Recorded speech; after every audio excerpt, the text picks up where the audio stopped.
Keep your friends close and your enemies closer. Never was anything great achieved without danger.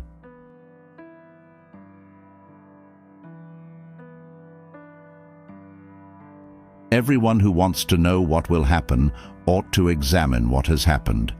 Everything in this world in any epoch has their replicas in antiquity. Women are the most charitable creatures and the most troublesome. He who shuns women passes up the trouble, but also the benefits. He who puts up with them gains the benefits, but also the trouble. As the saying goes, there's no honey without bees.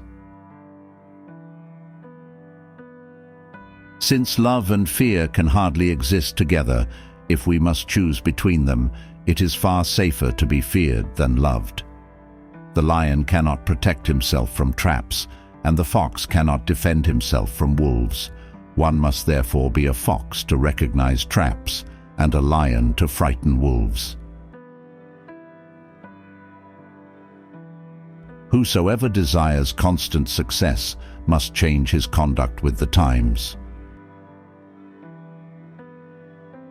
He who wishes to be obeyed must know how to command.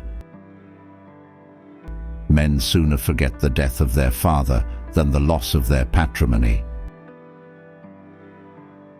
It is easier for the prince to make friends of those men who were contented under the former government and are therefore his enemies, than of those who, being discontented with it, were favorable to him and encouraged him to seize it.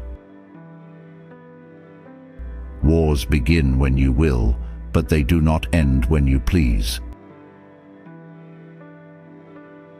Everyone sees what you appear to be, few experience what you really are. If an injury has to be done to a man, it should be so severe that his vengeance need not be feared. There is no other way of guarding oneself against flattery than by letting men understand that they will not offend you by speaking the truth. But when everyone can tell you the truth, you lose their respect.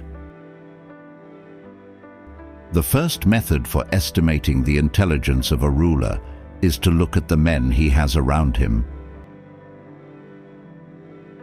The Romans never allowed a trouble spot to remain simply to avoid going to war over it, because they knew that wars don't just go away, they are only postponed to someone else's advantage. Anyone who studies present and ancient affairs will easily see how in all cities and all peoples there still exist, and have always existed, the same desires and passions.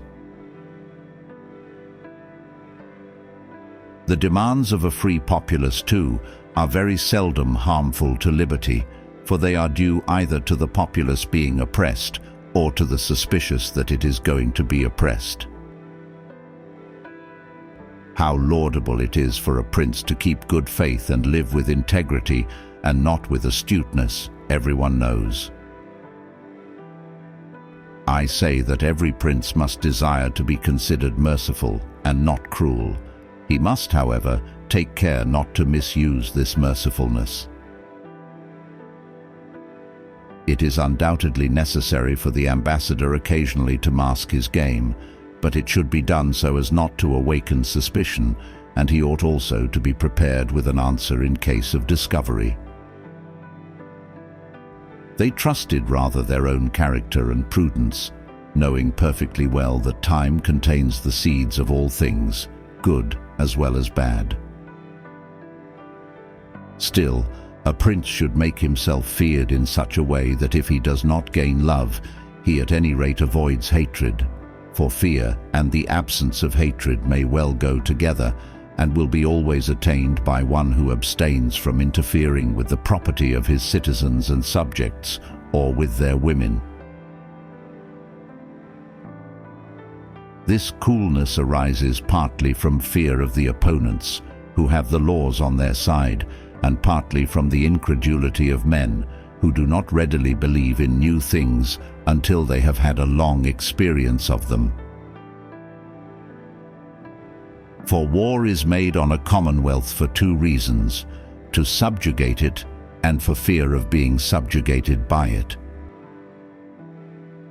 And though, as Tully remarks, the populace may be ignorant, it is capable of grasping the truth and readily yields when a man, worthy of confidence, lays the truth before it. I do feel this, that it is better to be rash than timid, for fortune is a woman, and the man who wants to hold her down must beat and bully her.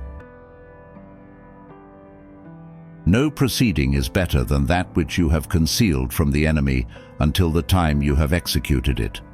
To know how to recognize an opportunity in war and take it benefits you more than anything else. The prince must consider, as has been in part said before, how to avoid those things which will make him hated or contemptible, and as often as he shall have succeeded, he will have fulfilled his part, and he need not fear any danger in other reproaches.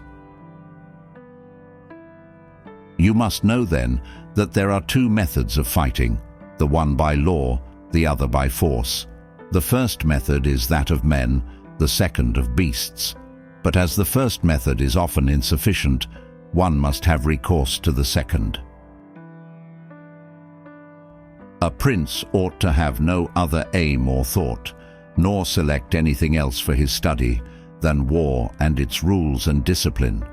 For this is the sole art that belongs to him who rules, and it is of such force that it not only upholds those who are born princes, but it often enables men to rise from a private station to that rank. Discipline in war counts more than fury. The reason is easy to understand, for it is the common good and not private gain that makes cities great.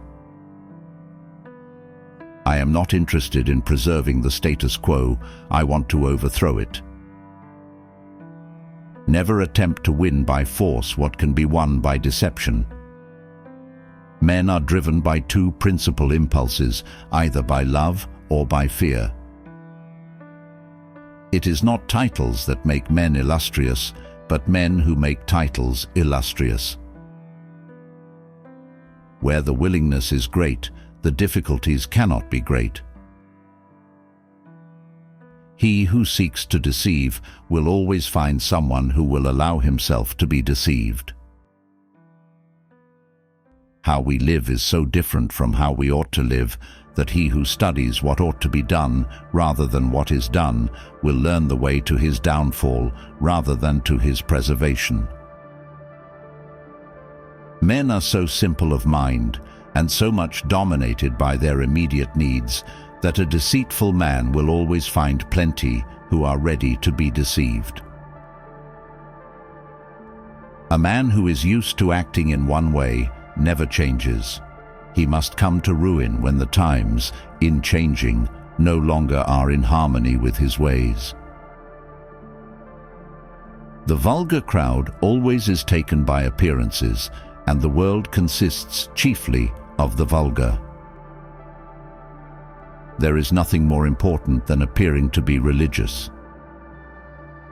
A prudent man should always follow in the path trodden by great men and imitate those who are most excellent.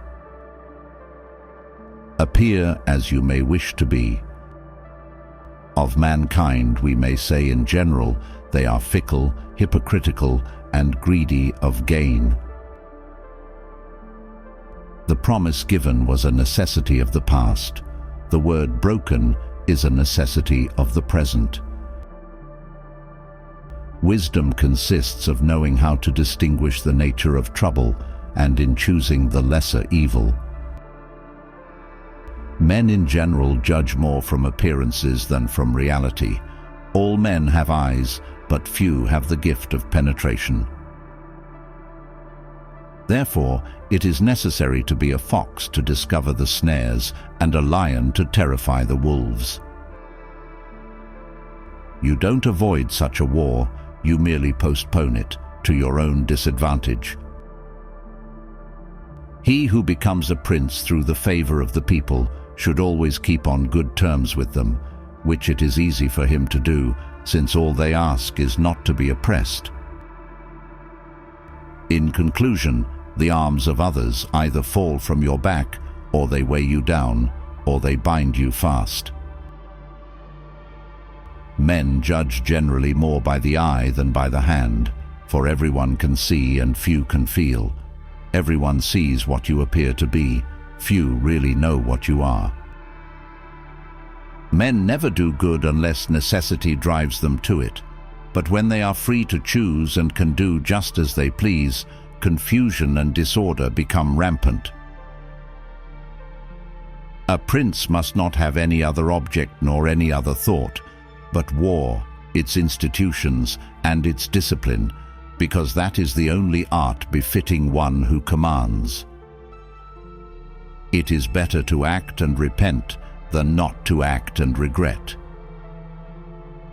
Half of these aren't even Machiavelli. Some are Plato, Thucydides, etc. Doesn't anyone check these? He who builds on the people builds on the mud. Nature creates few men brave, industry and training makes many. The new ruler must determine all the injuries that he will need to inflict. He must inflict them once and for all. For one change always leaves a dovetail into which another will fit. It is better to be feared than loved, if you cannot be both. One should never fall in the belief that you can find someone to pick you up. My view is that it is desirable to be both loved and feared, but it is difficult to achieve both, and, if one of them has to be lacking, it is much safer to be feared than loved. Therefore, the best fortress is to be found in the love of the people, for although you may have fortresses, they will not save you if you are hated by the people. I hold strongly to this, that it is better to be impetuous than circumspect, because fortune is a woman, and if she is to be submissive, it is necessary to beat and coerce her. And truly, it is a very natural and ordinary thing to desire to acquire, and always, when men do it who can, they will be praised or not blamed. But when they cannot, and wish to do it anyway, here lies the error and the blame.